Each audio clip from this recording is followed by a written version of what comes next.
Praise the lord, hallelujah. ईश्वर में विजय होना क्या होता है प्यारे भाई और बहनों, यह हम अभी सुन ही रहे थे। उसका अगला भाग आगे का हम अब सुनेंगे। जो विजयी होगा, मतलब प्रकाशना ग्रंथ में ही वह सुंदर वचन लिखा गया है 2 अध्याय में 26 वचन में, जो विजयी होगा, जो अंत तक मेरी इच्छा पूरी करता रहेगा, मैं उसे राष्ट्रों पर वह अधिकार प्रदान करूंगा। Hallelujah, hallelujah. क्या यीशु ने क्या कहा, ईश्वर ने क्या कहा कि जो विजयी होगा, किस पर? अपने कष्टों पर, अपने जीवन के संघर्षों पर, जीवन अपनी बीमारी से झूझ कर आगे बढ़ेगा। बीमारी में ईश्वर को कोसेगा नहीं, इस ईश्वर को बीमारी के लिए ये दोषी नहीं देना, दोष नहीं देना, दोषी नहीं ठहराना, बल्कि अपनी बीमारी ईश्वर को समर्पित करना और उसके लिए आप प्रार्थना करना और अपनी बीमारी को अन्य लोगों के लिए समर्पित करना, जो दूसरे जिनको जैसे आपकी तरह यदि बीमार है। एक बार ऐसे ही हुआ था प्यारे भाई और बहनों, तभी इतनी समझ भी नहीं थी, लेकिन जबकि नए शुश्रूषा में प्रभु की सेवा कार्य में जब मैं थी और एक ही वर्ष हुआ था, और एक ही वर्ष के अंदर मुझे जो कि पथरी की समस्या हुई थी, किडनी में बहुत तकलीफ हो रही थी। और किसी एक भाई ने और बहन ने मेरे लिए प्रार्थना की और उन्होंने ये कहा कि अपना दर्द दूसरों के लिए, ये दर्द तुम्हारा, ये बीमारी, और भी कितने सारे किडनी के मरीज़ होंगे, उनको समर्पित करो। बहुत पुरानी बात है, 25 साल पहले की। तो मैंने वो ध्यान में रखा, तब मैंने उनके लिए प्रार्थना की। और बाद में मैंने सुना कि जब कभी फादर संदेश जब से वो समर्पित करना शुरू किया, पता नहीं था कि ऐसे होता है, लेकिन जब समर्पित किया, प्रभु मेरा दर्द मैं समर्पित करती हूँ, और दूसरों को जो किडनी के बीमार हैं, उनको पथरी की समस्या है, किडनी स्टोन है, गुर्दे की समस्या जिनको है, तो उनको ठीक कर दीजिए, उनको चंगा कीजिए प्रभु, यीशु के नाम पर प्रार्थना करते हैं, उनको चंगा। ऐसे मध्यस्थी, इसे कहते हैं मध्यस्थ प्रार्थना। आप खुद ईश्वर और मनुष्य के बीच में यीशु के जैसे खड़े रहते हैं, माँ मरियम के जैसे, संत के जैसे श्रद्धालु आप बनते हैं, विश्वसनीय बनते हैं, ईश्वर के कृपा पात्र बनते हैं। और आप उनके लिए प्रार्थना अर्पण करते हैं, उनके लिए प्रार्थना कर रहे हैं, तो वह प्रार्थना आपकी सुनी जाती है, उसकी वो प्रार्थना सफल होती है।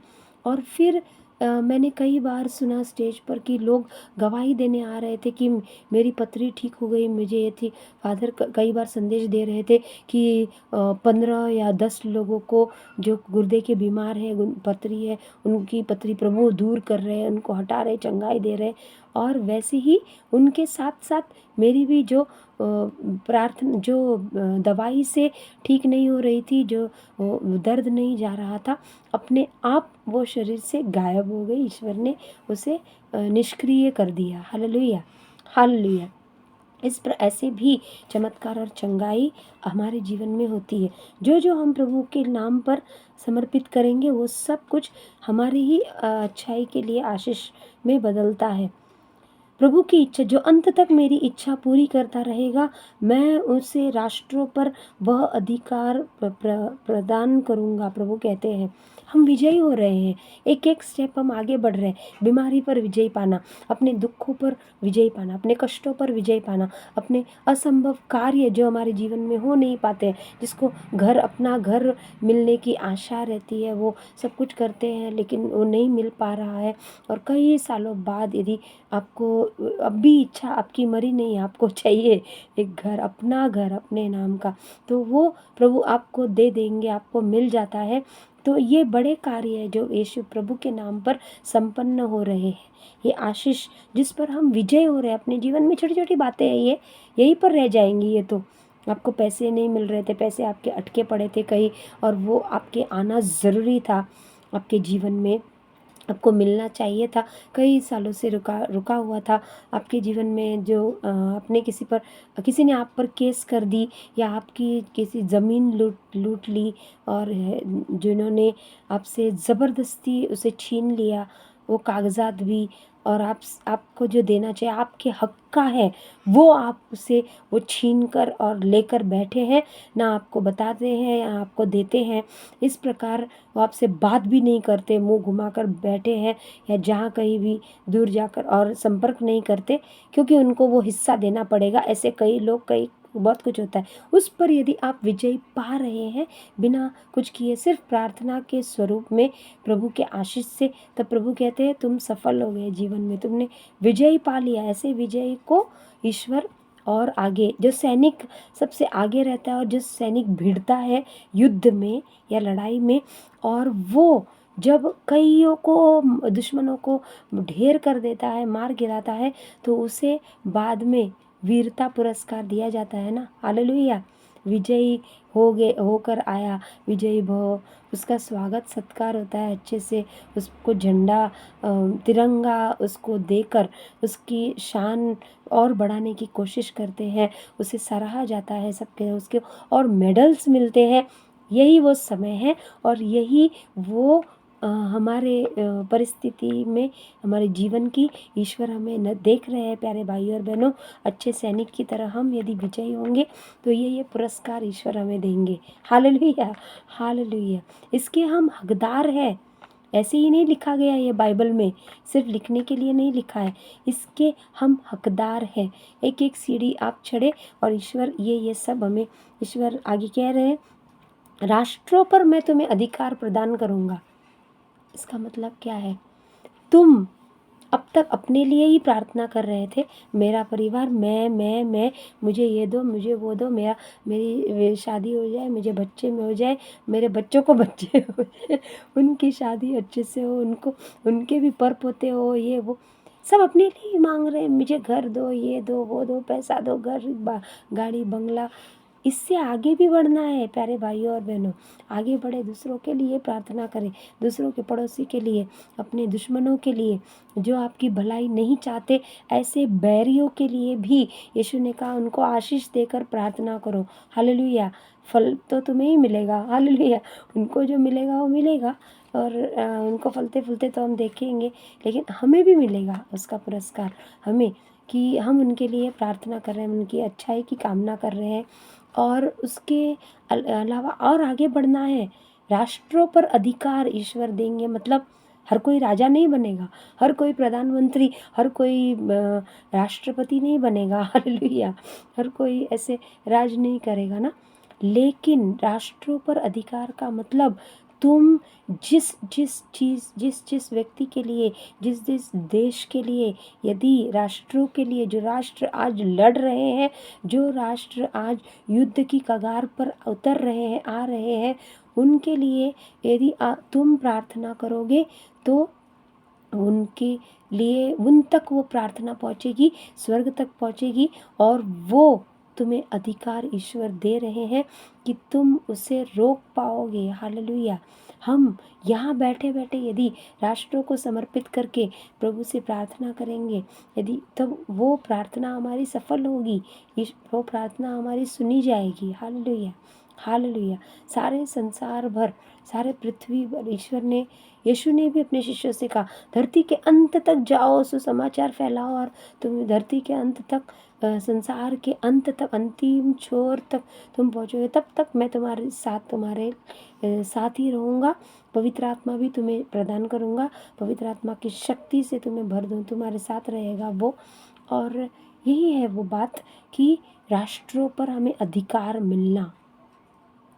क्या किया? सिर्फ शांत रहकर, मनोरंजन अपने ही घर में बैठ के हम उनके लिए प्रार्थना कर रहे हैं। प्रभु इज़राइल राष्ट्र पर दया करें, प्रभु ईरान पर, इराक पर, और गाज़ा पर, यूक्रेन पर, रशिया पर, पाकिस्तान पर, हर एक देश को हम समर्पित करके, अफ़गानिस्तान पर, जिस जिस देश की आपको आ रही है याद, जो आपको चाहते हैं कि बुराई मिट जाए, जहाँ कहीं भी आपको बुराई दिखती है, आप जिस जिस के लिए जहाँ प्रार्थना करेंगे, वो प्रार्थना सुनी जाएगी, उस पर आपको अधिकार मिल रहा है।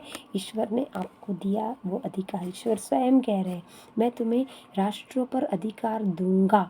Hallelujah, hallelujah. मतलब आपकी प्रार्थना उन लोगों तक पहुंच रही है, वे लोगों के लिए आपकी प्रार्थना फल रही है। Hallelujah, hallelujah. धन्यवाद यीशु, धन्यवाद पिता परमेश्वर।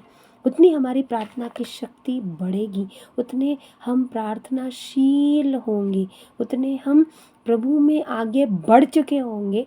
जो राष्ट्रों का नाम लेकर हम प्रार्थना करते ही वहाँ पर चमत्कार हमें दिखाई देने लगेंगे। Hallelujah, hallelujah. तो आपकी प्रार्थना सिर्फ आप अपने तक सीमित नहीं रखनी है, उसे विस्तारित करनी है, उसे और भी फैलाना है, बढ़ाना है और कईयों को उसमें शामिल करना है, कईयों को हमें लेना है।